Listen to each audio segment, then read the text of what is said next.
आज सुबह की हेडलाइंस है कि पाकिस्तान के क्वेटा शहर के अंदर एक ब्लास्ट हुआ है और जिसके अंदर वहाँ बगल में क्रिकेट स्टेडियम में प्रैक्टिस कर रहे थे बाबर आजम, शाहिद अफरीदी और उनकी टीम को तुरंत प्रभाव से वहाँ से हटाना पड़ा। इस एक्सप्लोजन के अंदर अभी तक पूरी रिपोर्ट नहीं आई कि कितने लोग घायल हुए हैं, क्या हुए, लेकिन क्रिकेट को लेके जो कंट्रोवर्सी चल रही है, भारत पाकिस्तान के बीच में गर्मा गर्मी चल रही है, उन सारे एंगल्स को हम यहाँ पे देखने की कोशिश करेंगे और पाकिस्तान के जो हालात हैं उनको भी हम जानने की कोशिश करेंगे। सबसे पहले मैं आपको ये बता दूं कि क्वेटा कहाँ पे है। क्वेटा पाकिस्तान का एक बहुत इंपॉर्टेंट शहर है और ये पाकिस्तान के बलूचिस्तान प्रोविंस में, उसके अंदर अफगानिस्तान बॉर्डर से बिल्कुल नज़दीक सटा हुआ एक शहर है। पाकिस्तान के अंदर डिफरेंट डिफरेंट प्रोविंस हैं, जैसे बलूचिस्तान है, सिंध है, पंजाब है, या फिर उसका फेडरल एडमिनिस्ट्रेटिव ट्राइबल एरिया है और नॉर्थ वेस्ट का फ्रंटियर प्रोविंस है। तो इन प्रोविंसेस में बलूचिस्तान काफ़ी डिस्टर्ब एरिया है और वहाँ पर अफगानिस्तान के नज़दीक लगते हुए इस शहर के अंदर अफगानिस्तान में सेटल कुछ आतंकवादी संगठनों के द्वारा इसके ऊपर अटैक किया गया और उन्होंने इसकी जिम्मेदारी ली है। अब इंपॉर्टेंट चीज़ ये है कि हुआ क्या है वहाँ पे। यहाँ पे पाकिस्तान की टीम के द्वारा, पाकिस्तानी क्रिकेट बोर्ड के द्वारा एक लीग का आयोजन करवाया जा रहा था और उसका एक इनाग्रेशन मैच था। उस इनाग्रेशन मैच के दौरान ही ये आप वहाँ पे आज का इंसिडेंट दे सकते हैं, किस प्रकार से स्टेडियम के बाहर हंगामा हुआ, लोगों में हड़बड़ी मच गई और पाकिस्तान की टीम को यहाँ से खाली करना पड़ा। इसी के बीच साथ ही साथ एक और कंट्रोवर्सी चल रही थी, वो एशिया कप के आयोजन को लेकर चल रही थी।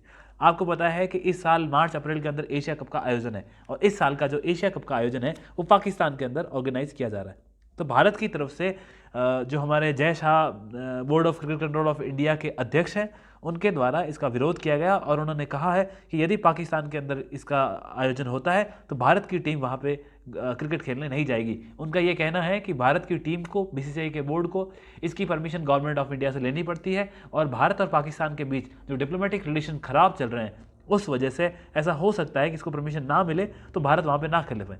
इसी के अलावा उनका एक और व्यू था कि यही मैच जो यूएई के अंदर आयोजित किया जा सकता तो भारत वहाँ जाके पार्टिसिपेट कर लेगा। इस स्टेटमेंट के बाद से पाकिस्तान की तरफ से भी स्ट्रॉन्ग रिएक्शन आई है, जिसकी बीसीसीआई को उम्मीद नहीं थी। तो पाकिस्तान की तरफ से लोगों ने कहा है कि यदि भारत को खेलना है तो खेले, नहीं तो मत खेले। परंतु इसके रिवर्स में पाकिस्तान ने थ्रेट दिया कि जो आपके यहाँ पे सितंबर अक्टूबर के अंदर जो वर्ल्ड कप का आयोजन हो रहा है 2023 का, हम उसके अंदर सपोर्ट नहीं करेंगे। और पाकिस्तान का कहना है कि हम ऐसे न्यूट्रल वेन्यू पे जाएंगे जहाँ जो पाकिस्तान में भी नहीं हो और भारत में भी नहीं हो। तो इन चीज़ों को लेके काफ़ी विवाद चला। पाकिस्तानी क्रिकेट बोर्ड कंट्रोल की स्थिति फाइनेंशियली बड़ी ख़राब है, उनको इन सब चीज़ों में पार्टिसिपेट करने की बड़ी आवश्यकता है। और board of cricket control of India, उसकी आईसीसी के अंदर एक बहुत बड़ी इंपॉर्टेंट पूछ है। आप जानते हैं क्रिकेट हमारे कंट्री के अंदर कितना पॉपुलर है। इसी के साथ आपको जानकारी के लिए बता दूं कि पाकिस्तान ने जब 1992 के अंदर वर्ल्ड कप जीता था, उस वक्त उनके कैप्टन थे इमरान खान, जो कि रिसेंटली पाकिस्तान के प्राइम मिनिस्टर भी थे, उनको स्टेप डाउन करना पड़ा। तो वो 1992 के जो उनका वर्ल्ड कप था, उस वर्ल्ड कप की विनिंग स्क्वाड के कैप्टन थे और उसी स्क्वाड के एक और मेंबर थे जावेद मियांदाद। जावेद मियांदाद का ये कहना है यदि इंडिया पाकिस्तान में आगे नहीं खेलना चाहता तो ना खेले और वो हमारी तरफ से कहीं पर भी जाए, तो India can go to hell if they don't want to come to Pakistan to play cricket.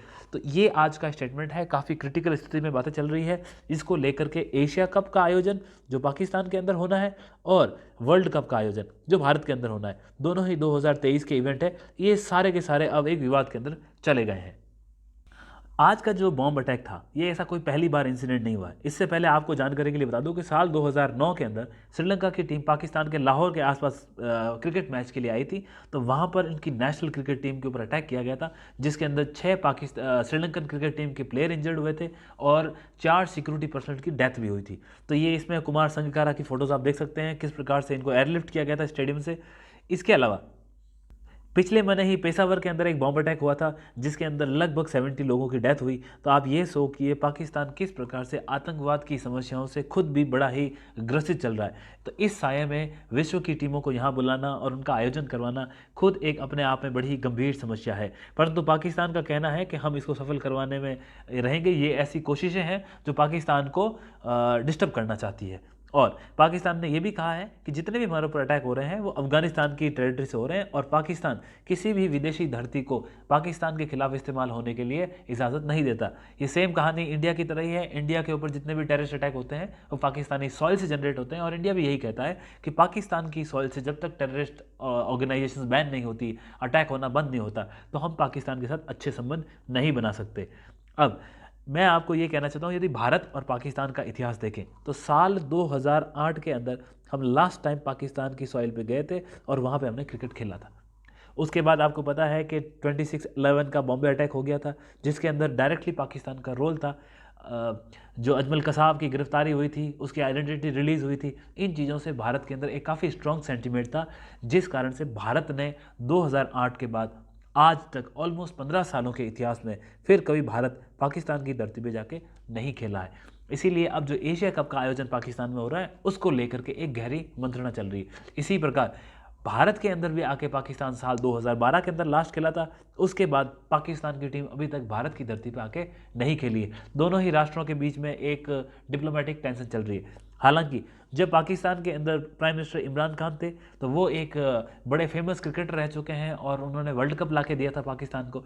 तो ये उम्मीद की जा रही थी कि शायद रिश्ते सुधरेंगे और क्रिकेट की डिप्लोमेसी के माध्यम से दोनों राष्ट्र एक नए मुकाम को हासिल करेंगे।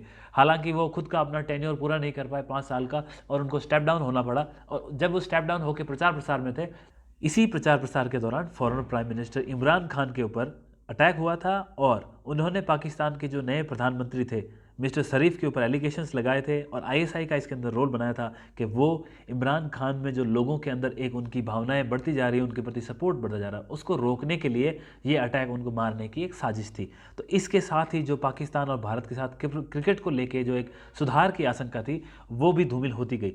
इसके अलावा आप जानते हैं कि आज तक के इतिहास के अंदर पाकिस्तान में सबसे खतरनाक फ्लड्स आई है, जिसमें ऐसा कहा जा रहा है कि लगभग 60 लाख लोग पाकिस्तान में बेरोजगारी और भुखमरी के हालात में हैं।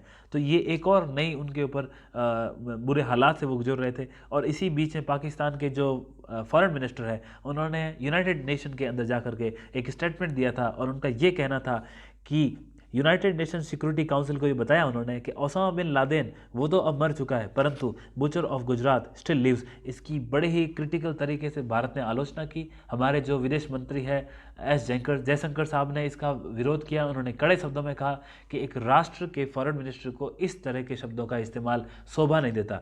और आपको बता दूं कि गुजरात राइट्स को लेकर सुप्रीम कोर्ट ने नरेंद्र मोदी जी को उनकी सरकार आने से पहले भी क्लीन चिट दे दी थी।